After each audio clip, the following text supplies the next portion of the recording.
What's up, everybody? Welcome to another episode of Trust the Tape alongside the most trusted voice in the Cowboys business, the great and powerful former NFL personnel man and Cowboy scout, Bryan Broaddus. You're this button. Hey, Bryan. And me, a guy with a YouTube channel named Jeff. My name is Jeff. What's up, Bryan? How you doing? Doing well, Jeff. I would say you're very trusted in your analysis of this football team and the NFL draft, among other things. Yeah, I know. I just don't like to say it myself. I like to pretend I'm a slapdick, you know? Yeah, Just some goofy out here. Just having a good time. Yeah. Cowboys by 100, Bryan. Think so? Yep, Cowboys by 100. Actually, Cowboys by like 6. Give me Cowboys by 3, late field goal. No, every time we do our prediction segment on the DLS Cowboys podcast, I start off and make the first prediction. I predict something like Cowboys 64, Panthers 11. Yeah. But then when everybody else is done, I sneak in my real prediction. That way people hopefully will remember that I picked the Cowboys to win big. Even if I didn't. Yeah, this is very, very, very Pat McAfee of you. You know, when he kind of gets the he gets the Georgia crowd all riled up, and then give me Alabama. Yeah. That's a good bit. Yeah, that's a good bit. Good bit there. But should be a game that on paper should favor the Cowboys. There's still that unknown through 5 weeks of the season about what defense might show up. They've yet to play really a complete game defensively where pass rush and run defense are part of the kind of rule of the day. But, last week the pass rush got after it. Run defense was a little bit suspect. I just have a feeling in this game, Dave Canellis, he's got to look at his best path to victory will be running the football. He might have to keep it really low scoring and hope he gets that 7-8 minute drive like the Jets had to open the game, and just see if his offensive line is good enough blocking Dallas's defensive front and these linebackers, and just kind of taking Rico, Dowdle and seeing how much he can inflict damage to a defense that, like I say, last week wasn't particularly great against the run, much better with the pressure. So we'll see. Yeah, I think that'll be the challenge for the Cowboys. I don't think it is Bryce Young and them throwing the football at all. I think it's absolutely they're going to try to run it at you. And honestly, I just watched this week, and that might be unfair because the Dolphins front doesn't look like it's very good at all. Mm-hmm. But boy, the Panthers blocked them up. And sure boy, did. Rico, Dowdle ran the ball well. And they're actually – I had a sneaking suspicion as I was watching the Panthers and Dolphins game last week. As I went through it, I had noticed a little something, so I went back to double check. Well, they run it better the more spread out they are too.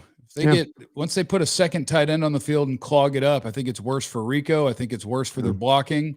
But when they spread it out and have one tight end, the Carolina Panthers block it pretty good. They block it pretty good. Rico runs it pretty good. So if you're going to be the run defense you were a week ago, you could get yourself in trouble. But in theory, that's the strength of this Cowboys defense, in theory. I think it's the strength of the Cowboy defense because teams found out they could throw the ball on them. Yeah. When you don't have a pass rush and the secondary and the zone coverages were giving up massive chunks of plays, why would you run the ball? I mean, I sure wouldn't. And, the thing about Carolina, they got down 17-0 the other day. And they kind of just said, damn it, we're sick of our quarterback making mistakes. Let's just see if we can run the football. And sure enough, they did. And, the thing the Dolphins are, that was a very, very poor tackling team in that game. Rico did a nice job of bouncing off guys, running through tackles. The Carolina offensive line was playing on the Dolphins side of the football. There was some good blocking going up, but if you go back and look up until this point, Rico Dowdle had not been that type of player. Go back and watch the Arizona game, go back and watch the Atlanta game, even though they won big. Go back and watch these games, and Rico Dowdle and them running the football was not great, but the thing that they kind of figured out, like you talked about, is spread things out a little bit more, and then maybe that gives them a little bit better opportunity to run the ball. I just feel like that if you watch Dallas play, they have not been challenged. Like, I don't think anybody's come in here and said, okay, we're going to try and make Dallas stop. Now, I'll say this, the Bears had some success once they got the lead. Once the Bears got the lead in that game, that 19-play drive, they were running the football. And I think that I think this quarterback, he is susceptible to the interceptions. He'll fumble the ball in the pocket. He'll drop it for some silly reasons that you don't know. But maybe if they try and protect him, it's funny to say that for a veteran guy, but they might have to protect him, in this football game a little bit and running the football. I would test Dallas. I would test Dallas and see if they can really legitimately stop the run. Yeah, I just don't think Bryce Young's very good. I think the situation almost doesn't matter. Like you talked about some of the mistakes, and I think if you get a little bit of pressure on him, like he'll do a little backpedal throw, and he really doesn't have the arm for it, and so it's just a bunch of dirt balls. I just think Bryce Young ain't that good, and if you make him play in this football game, you're going to be in good shape. One of my big measurements of is a quarterback any good is who does he throw to successfully? Mm-hmm. But Bryce Young can't throw to wide receivers. Now, Tetairoa McMillen's off to a decent little start, but even with him, it's sub 60% complete when you throw to him. Xavier Legette is 6 catches on 18 targets. Like Bryce Young, if he wants to complete passes, it's tight ends and backs and Tet McMillen on mostly short routes. That's not a good quarterback. And so if the Cowboys can carry any sort of momentum from what they did a week ago, where they should be feeling pretty good, and put together a decent football game or a solid football game, I feel pretty good that we're about to be on a win streak, Bry. We're about to be on a win streak. Yeah, I just, with the quarterback playing at a very high level, the offensive line seems to be that you can plug guys in because of the scheme. They've kind of got that figured out. You've got a wide receiver. We'll see. The good thing about Ryan Flanoy has been he was good in the Green Bay game, really good against the Jets. So you kind of hope, this be one of those games that all of a sudden you're not going to get a traveler with Pickens like you did last week, but you're going to get a guy that's going to play on one side of the field, and he's going to play to the boundary, or usually play to the boundary side of the field in Jaycee Horn. So what you want to think about doing is maybe scheme some runs his way. Maybe put Pickens on the wide side of the field a lot because Horn doesn't go over there. Yeah, that just keep him away from Horn. I'll say this though, I kind of feel like that, the last couple of weeks we've always talk about go find the scrub. Yeah, I'm going to say that Mike Jackson and Horn aren't find the scrubs. I think Mike Jackson playing field corner has been pretty good for them. And I say that in a way, the tape that I watched and things that usually you could find a guy like clearly last week that, Stevenson was the guy. He was the guy that you went after. You stayed away from Sauce and you went at the other guy. There's clearly guys that you can point out to attack.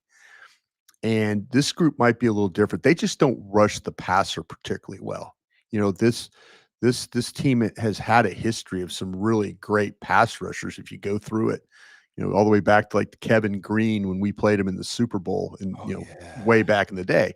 But they've had a history of having great pass rushers, and they just don't have that right now. They have some solid guys. I think Derrick Brown is a really nice player for them. Ashawn Robinson at defensive tackle. There'll be some challenges inside with him and Hoffman. They seem to double a lot. They kind of help Hoffman when they can. We'll see with Patrick Jones as a rusher. I didn't see a lot where I was like going, well, like when you watch the Giants rush the passers, or you watch the Packers, you kind of get that vibe of, like, oh man, they got some legitimate pass rushers. So The challenge will be, can you find ways to make plays against a team that is going to play a ton of zone coverage? They play just as much zone coverage as the Cowboys do, about 90%. And can you make plays on them inside at depth? A lot of cover three, and this might be a big game for Ferguson. That way, they've had trouble covering the tight ends with their safeties. All right. Will you think Jake will break me a tackle? That's what I'd do now. I'm on Jake Ferguson tackle break watch. I'm just probably not. He broke me one last week. Yeah, he broke me one. I probably, jumped up off the couch. I was excited about it. It was good. I'm looking for angry badass Jake, not I caught him on 4 yards Jake. I'm looking for angry Jake. I tell you what, we interview him on every Thursday on 105.3 The Fan, and I asked him the question about the one that him and Dak missed they ran it up the seam. And Jake, when he goes, it looked like when you saw the coverage, you turned your eyes right back to Dak when you came off the line. He goes, yeah. He goes, I thought I was going to get the ball right there. I goes, with the coverage, I thought the ball was just going to come, because he kind of read it like the hot route, where a guy to his side blitzes, and then he's just you got to look for the ball. And him and Dak, he said, man, we just missed that one. But there could be more opportunities like that. I'd love to see him get one of those touchdowns where it's the seam route. Dak tends to throw that ball really, really well. They've had a little problem this year trying to connect on that. You did mention the Giants, which just makes me want to, I'm not an I told you so guy. I'm not. Mm-hmm. But I told all of you, the Eagles are falling apart. They've been falling apart. Mm-hmm. They haven't been good at all this year. Their record was lying to you. The Eagles aren't good, and they're falling apart. End of the game, Saquon Barkley was hanging out with the kicker. You think that's healthy? That ain't healthy. He doesn't want to hang out with the kicker. They hate each other, and they're not as good as they were. They're falling apart. And that makes me happy. Well, it's a team that did come off with a Super Bowl win last year. So, they used to be good. Yeah, they were good for sure. Yeah, I think the thing you need to be concerned about is maybe the Giants found a quarterback. I am concerned about that. They did find a quarterback. Jackson Dart's a good player. I mean, last year Cam Skadagbu is a better NFL player than I thought he'd be, for sure. Oh man, there's the physicality running the football. The way he plays downhill. Yeah. There's a lot of people that had him. I know Brad Sham and I had this discussion. Brad was like, man, what's wrong with this guy? And I'm like, well, they say he's this and they say he's that and this, that, but you watch him play in the playoff game that they had, Texas against Arizona State, they're at the Peach Bowl. Man, just the physicality, the way he caught the ball. I mean, there's a lot to like. People just thought, this guy, can he take all the hits? He's a shorter guy. And we're wrong about these. It is a really deep group of running backs. Like that guy, Krosky Merritt, that's playing with the Commanders. There's another one that I know Vach Lombardi was really, really high on him. So, yeah, these running backs, there they are. And those two, Dart and Skadagbu, and that defensive line, let me tell you what, the guys that they got on that defensive line are making an absolute difference. If they figure out the offensive line, that might be a team that finds its way back. They got the left tackle. But it doesn't matter. This isn't trust the Giants. Who cares? No. I'm just talking about division. You're mentioning just the division, I think, as a whole going forward, getting tougher. That was my main point there. Yeah, the rest of it's getting tougher, but I do think that the Eagles have zero chance to win the Super Bowl this year. Like, I do think they lost too much, and now the fact that they lost too much means that they're not as good. We're going to ban the Tush Push. Like, I did not sign up for 6 minutes of consecutive Tush Push on my television. I didn't sign up for that. I don't need that. Like, if we're going to false start constantly, we don't have enough people on the line of scrimmage. Like, everything about it's an illegal play, refs. Just call it. Call the crap they're doing and stop boring me with your garbage 3rd and 1, 4th and inches. 1st and goal, 2nd and goal. Don't do that. I'm bored. Okay. Is there anything illegal about the play if you run it cleanly? No, whatever. You want to smash everybody into each other because your quarterback's not any good and he can squat a bunch? That's fine. That's fine. It's football. But let's enforce the rules. Okay. Let's enforce the rules. And then the Eagles will score 3 points a game and we won't have to worry about them. Would you like to have the play? Would you like to have the play if that was your team? Absolutely. It'd Be a great Yeah. play. Yeah. Yeah, it'd be a great play. I think they're like 100% on 4th downs and something like that, and then like your quarterback scores like 20-something touchdowns with it. I mean, Yeah. yeah, it's one of those plays that if it's against you, you're kind of like, what the hell? But when it's for you, you're kind of like, that's Yeah. amazing that we're able to run that play and do as well as we do.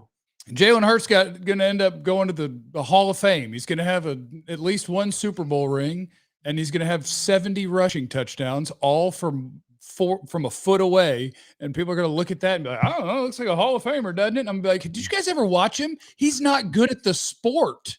But we can't worry about all that. Can't worry about any of that. One of the things I enjoyed watching the Carolina Panthers is when you want to run the ball with Javonte Williams, who, by the way, I didn't get to our would you pay Javonte Williams' over the cap number thing on Tuesday. So I brought it up yesterday, but I went and checked the number yesterday before I brought it up. It went up since we talked.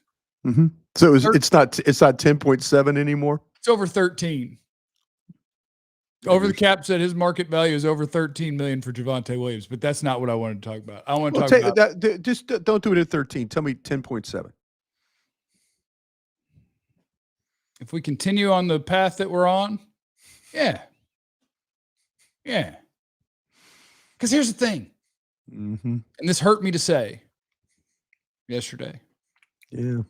I can pay a running back $10 million if I know that he's really good. I can do it.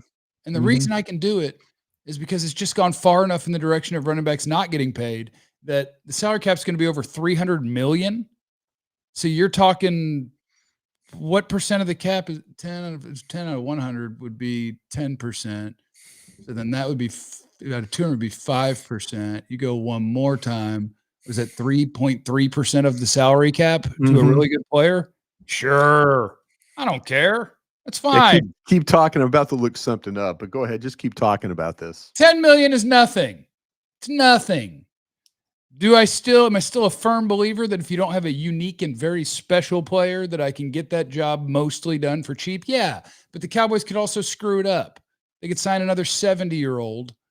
And for 6 games, we have to watch somebody who can't walk try to run the football. And I don't need that in my life. So if we've got a really, really good one, go ahead.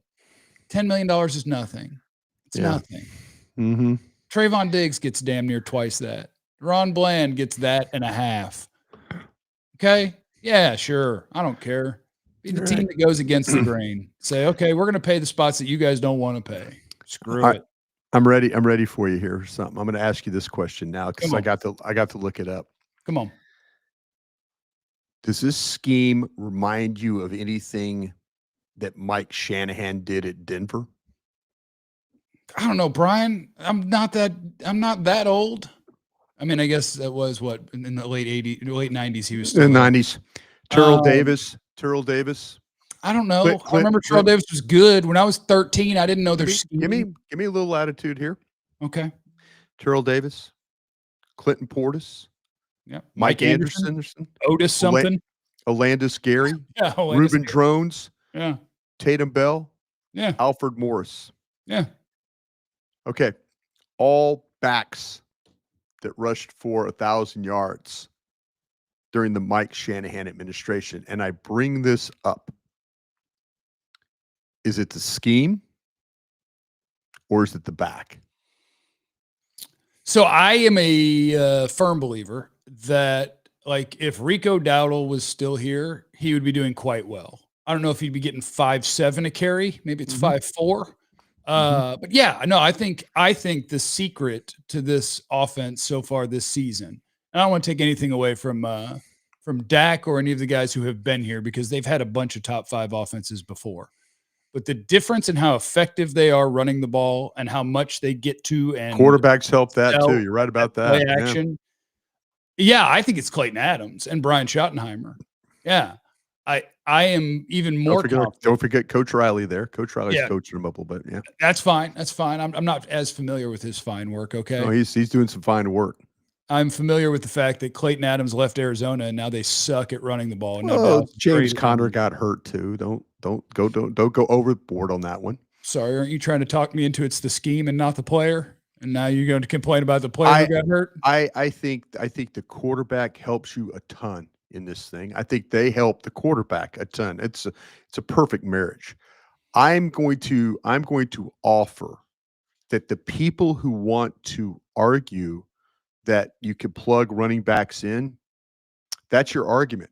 That if the Mike Shanahan scheme, the way they ran the ball with the cutting and all that, the way they cut the backside, the zone schemes and stuff like that, the way they did that, it allowed them. And let's like I say, Terrell Davis was an MVP. Mhm. That was a 6th-round pick though out of Georgia. You think they would have liked to have had Terrell Davis all of those years instead of Sure. Gary and Mike Anderson? Oh yeah, dude, Terrell Davis started getting banged up and things happened. But think about that.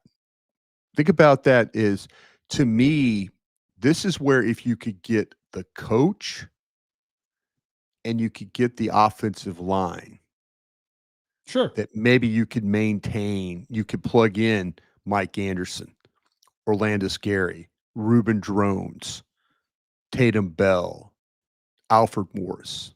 You could plug those guys in and get that kind of work. And do you have to? And this is, again, you're talking to a guy who loves running backs. No, you don't. You're trying right now. You're hating running backs right this second. I love running backs. No, I don't, Jeffrey. I am here telling you. I remember many a day getting an argument with you and Gavin Dawson and anybody else about how important it was to run the football. You guys used to say, "Oh, it's a wasted down. Anytime you run the ball, it's a waste." This is the yeah. Well, in 2016, it wasn't. No, it was a good play then. It was All a fine right, play back all then. right.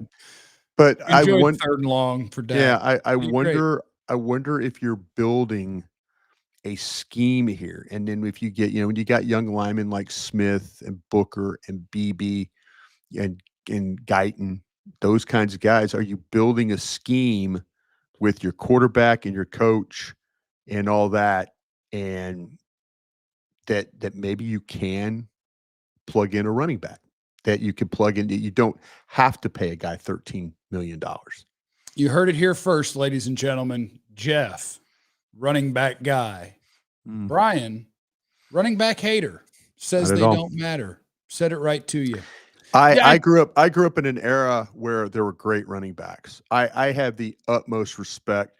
I've always gone on record. If you go back and look at my stacks of where I've put running backs, as opposed to, like, for example, the Bijan Robinson ones, I had Ezekiel Elliott as my 2nd best player overall in 2016. I've always respected the running back and what it means.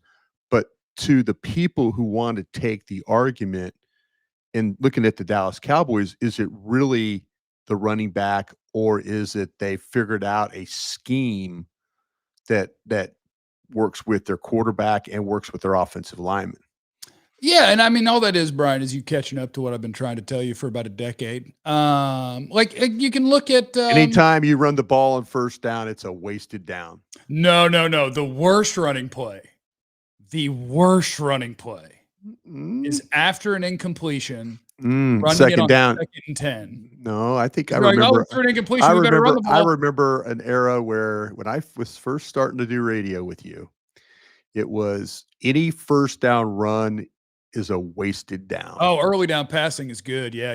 Early down passing is great. Just you can run on 3rd and 1 and 4th and 1. Those are good times to run. I mean, but hey, you know what? I applaud you, because in this world of this day and age, we're not willing to admit we're wrong, and we're listening to the other sides. We need to listen to the other side more too.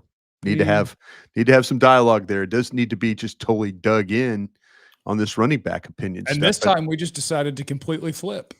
And now, oh no, I am always trying to run Javonte out of town on a rail, and I'm trying to pay. I'm always for the running back. I'm just saying this though. I wonder if you're starting to create a Mike Shanahan type of scheme here. Yeah. Through first 5-6 weeks of the season, where you can plug in a quality back, and you don't have to have Ashton Genty or Bijan Robinson or one of those guys. You can plug in a guy who is a quality back. Well, I think those guys are great examples, because Bijan Robinson. I'd love to have Bijan Robinson or Ashton Jeanty. I'm not going to lie. I believe Bijan Robinson is the best running back in the NFL. And he'll have games where he goes 8 carries for 6 yards. Would you have taken him as high as the Atlanta Falcons did? Where did they take him? Like 8? Yeah, it's pretty high. Top 10, yeah. You wouldn't have. Don't lie to yourself. Think about it. Because like he is the example, and so was Saquon Barkley in New York, and so is Ashton Jeanty right now. If you've watched a Raider game this year, they don't block. Yeah, like every time Ashton Jeanty gets the ball with your eyeball, hit. You're like, man, that's a really good running back. Yeah. And his stat line is 12 carries for 11 yards. Yeah, he gets hit a lot. Yeah. I haven't seen it in the last week, and it might have been 2 weeks ago, but we were 3 or 4 weeks into the year, and the number on Ashton Jeanty was like the average point of him being contacted was like negative 0.8. He was averaging being hit a yard in the backfield. And so he has bad stats. It's like, see, why'd they take a running back? And it's like, it's not his fault. That dude's a monster. Yeah. If you can give him a chance, he's a monster. But it's hard, man. It's hard if you can't block. I think Williams has done a hell of a job, and I admit I did not give him credit. I should have waited. Sean Payton tried to tell me. He tried to tell me, and I was like, He doesn't get credit for that. I won't give him credit for that. No, Sean was trying to tell me, but Javonte makes $2 million. If Sean Payton thought highly of him, he wouldn't have let him go. No, Sean. He doesn't get credit for this. No, Sean was trying to tell me the guy's got a chance, though. They did move on. You're absolutely right. Where I didn't give Williams credit was I should have waited for him in the pads and the helmet part of things. Should have waited for that. He's a beast. Richards in the Super Chat said, Brian, tell us about Stewart, D-end, SC, after the LSU game. Is that South Carolina or USC? Are you guys playing South Carolina? Playing South Carolina this week, yeah. A game at, I think, 6:45 in Baton Rouge, yeah. This is kind of both teams. These are one of these. You're getting to the point of the season now where you're needing to win these games. You can't. I mean, there's no more like, oh, we just had a bad week and we lost one. Like Texas is in a desperate mode against Oklahoma right now. You know, they're in a desperate mode. They got to have a win after what happened in Florida. I mean, you can get in the playoffs with 1 loss, 2 loss maybe, but man, you can't take many more than that. I'm looking forward to watching Arch Manning tape when he runs out of eligibility, finishing his career at UTEP, and then we get to see how does that 5th year of Arch look when he was with the Miners, and then see if do you feel like he's going to leave? Arch Manning? Yeah, I feel like if he did, I don't think he'd get drafted. No. Do you think he's going to leave Texas? Oh, I don't know. I'm not plugged in like that. I mean, what do they? I'm sure they got a 5-star behind him, right? Do they not? Do they? Maybe. I mean, I like I say, yeah. It's the Texas is always going to be able to recruit well. So yeah. I'm not going to act like I sit there and know. I know my son goes to school there. I'm wearing a burnt orange today for him, but yeah. But no, like I say, I'm sure there's somebody in the chat right now. We'll get started. Man, it's funny. In about 2 weeks, get started on college film. November 1st, right? Hey, they did delay me by winning a football game. The Cowboys. I know. How about that? Yeah, they keep winning games at 10. I'm still going to start on November 1st. So no later than that. No later than that. But yeah, have one of them like go ahead and lose this week, and you can start film next week. Yeah, watch what I do. That's fair. Lose to the Panthers. I'm with you. I'm break it out. I'm with start telling you guys, boy, this is John Mateer at Oklahoma. You know, you want to talk about bringing in a guy, sit for a year behind Dak, and then run Dak out of town. Have your next guy ready. Speaking of Mateer, I was trying to kind of get some insight on him, you know. I know a guy at Oklahoma, and I sent him a text. I asked this question. I go, "Hey, off the record." And now you're doing Clarence stuff. Go ahead. And I asked, I go, "Is your quarterback going to play this week or game time decision?" I didn't hear back. I was going to say, see that I knew they said he was going to be back. Is that a terrible way to go about it? Like, hey, off the record. No, I mean, not if, what the hell? Not unless you're going to share the answer, which I'm not. You were going to just now, and that's my favorite thing. I wasn't going to share the answer. I was just curious if the guy was going to play. My Just favorite curious. thing about working with Clarence Hill is like our third day doing a show. Off the record becomes on the record real It's quick. like I asked the guy and I told him off the record and I asked him Yeah. this and this is what I Yeah. got. And I was like, Yeah. you just said it was off the record. He's like, well, yeah, I'm not naming him. Yeah. And I was like, I don't think that's how that works. And he was like, no, I'm not saying who said it. I'm like, but it was okay. All right. Yeah. But I mean, look, we'll take it. We'll take Yeah. it. Bryan, I got the Cowboys beating the Panthers, something along the lines of 27-20, something about that. Okay? I think this game really will come down to, I think it is going to be a low scoring game just because I think that Carolina's going to try and run the ball, and then hopefully Dallas will take them out of that mode like they took the Jets out of that mode. You know, Carolina can make it tough on you to run, by the way. They play 320 pounders on base downs. You know what I do? You know what I do? You know what I do to Carolina though? What? I try and trap them is what I do. Okay. I try and trap them. If they're going to play like what they call a double eagle, where they have the center covered and the two guards, like almost like a 46, the Buddy Ryan defense. They go nose, tackle. I'd go down, and trap. I think on the edges they might be a little, and like I said, if I know that Horn is always going to be into the boundary side, I'm going to try and take that end, try and get him, and I'm going to force the ball. I'm going to force Horn to have to make some plays off the edge there. That would be That's good insight from Bryan Broaddus, the best in the business. Hey, Bryan. Thank you, sir. Appreciate that. We appreciate you guys stopping by. Trust the Tape is every Tuesday and Friday at 8 a.m. And you can also get it in audio form wherever you get your audio things, okay? Enjoy Crown Global Media. Enjoy G-Bag, 105.3 The Fan. Enjoy Cowboys.com. Bryan, have a great day. Thank you, boy. Appreciate you. All right. You just called me boy because you were going to say boys, but it was just me, and you caught yourself, and you just called me boy. I said boy. I said boy. Oh, I said boy. Have a good one, there, boy. See you guys on the DLLS Cowboys podcast today at 11. Remember, you have no idea what anyone's going through. Oh, crap. I'm just going to leave. Bye, everyone.